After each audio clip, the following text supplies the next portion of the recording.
ஊரில் நல்ல ஒரு அடர்த்தியான காடு இருந்துச்சு. அந்த காட்டுக்குள்ளே ஒரு சிங்கராஜா இருந்துச்சு. ஆனால் அந்த சிங்கராஜா என்ன பண்ணுச்சு, ரொம்ப நாள் ஆகவும் வயசாகிடுச்சு அதுக்கு. அப்போ வயசாகிறதுனால அதால் ஃபாஸ்ட்டாலாம் ஓடவே முடியலை. அப்போ ஓட முடியாததுனால சிங்கராஜாவால் என்ன பண்ண முடியல, அப்படியே அதால் ஓடி போய் விலங்குகள் எல்லாம் வேட்டையாடி சாப்பிட முடியலை. அதனால் அந்த சிங்கராஜா, ஆஹா, நம்ம இப்படியே சாப்பிடாம இருந்தோன்னா நம்ம ரொம்ப வீக்காகிடுவோம், வலுவே இல்லாமல் போயிடும். அப்புறம் வலு இல்லைன்னா நம்ம எல்லா மிருகத்தை விட வலுவே இல்லாமல் ரொம்ப பலமே இல்லாமல் போயிடும்.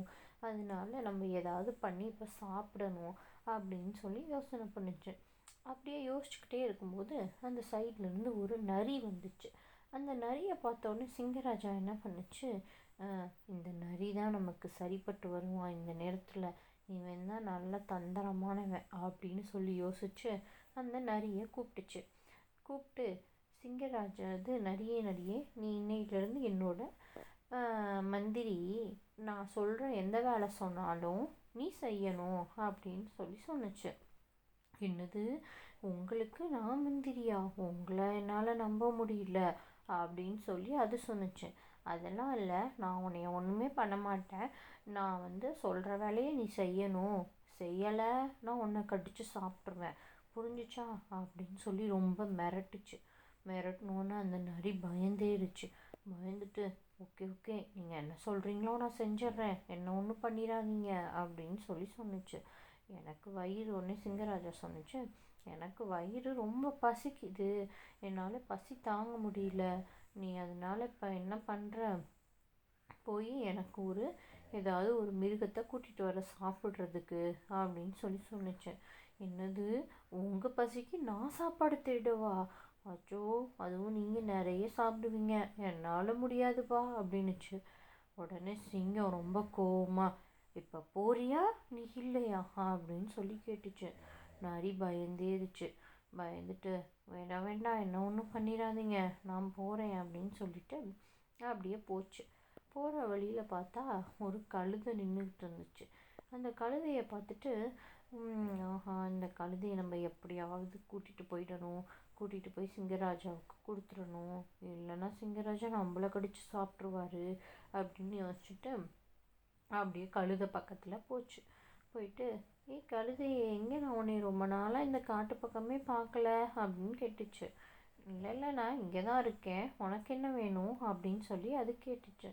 உடனே சிங்கராஜா உன்னைய இன்னையிலேருந்து இந்த காட்டுக்கு மந்திரியாக போட்டிருக்காரு, நீ மந்திரி ஆயிட்டன்னா சிங்கராஜா சொல்கிற வேலையெல்லாம் கேட்கணும், அதனால உன்னைய அவர் கூட்டிகிட்டு வர சொன்னார், வா அப்படின்னு சொல்லியிருக்குது. உடனே கழுதை, என்னது சிங்கமா, அம்மா எனக்கு சிங்கத்தை பார்த்தா எனக்கு ரொம்ப பயமாக இருக்கும்ப்பா, நான்லாம் வரமாட்டேன் அப்படின்னு சிங்கராஜா சொல்லியிருக்கு. அதெல்லாம் இல்லை, சிங்கராஜா உன்னைய மந்திரியாக போட்டிருக்காரு, உன்னைய ஒன்றுமே அவர் பண்ண மாட்டார், நீ அதுவும் இல்லாமல் இந்த காட்டுக்கு மந்திரி ஆயிட்டன்னு வச்சுக்கோ, எல்லா மிருகங்களும் உனக்கு தான் மரியாதை கொடுக்கும், எல்லா மிருகங்களும் நீ சொல்கிறது தான் கேட்கும், நீ அதனால என் கூட பயப்படாமல் வா, அதுக்கப்புறம் நீ தான் ரொம்ப பலசாலியாக இருப்ப இந்த காட்டுக்குள்ளேயே அப்படின்னு சொல்லியெல்லாம் சொன்னிச்சு. அது சொன்ன வார்த்தையெல்லாம் கழுதை நம்பிக்கிட்டு ஆசைப்பட்டு வந்துச்சு.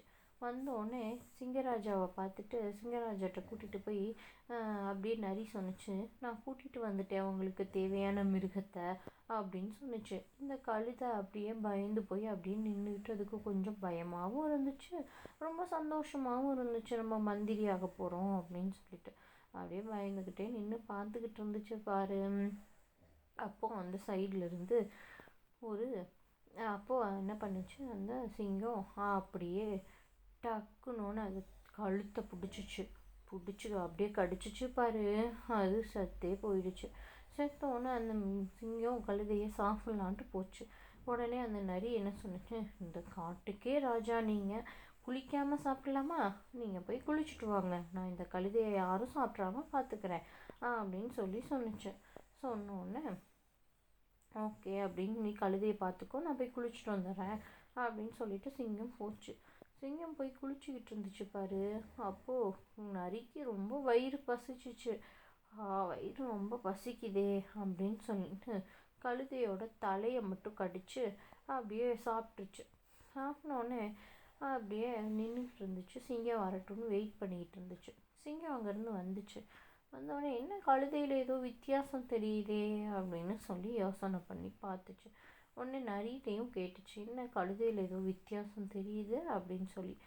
அதெல்லாம் ஒன்றும் வித்தியாசம் தெரியல அப்படின்னுச்சு. இல்லை அதோட தலை யாரோ கடிச்சு சாப்பிட்ருக்கீங்க, அதோட தலையில் ஒன்றுமே இல்லை, இப்போ பாரு வெறும் எலும்பு தான் இருக்குது அப்படின்னு சொல்லி சொன்னிச்சு.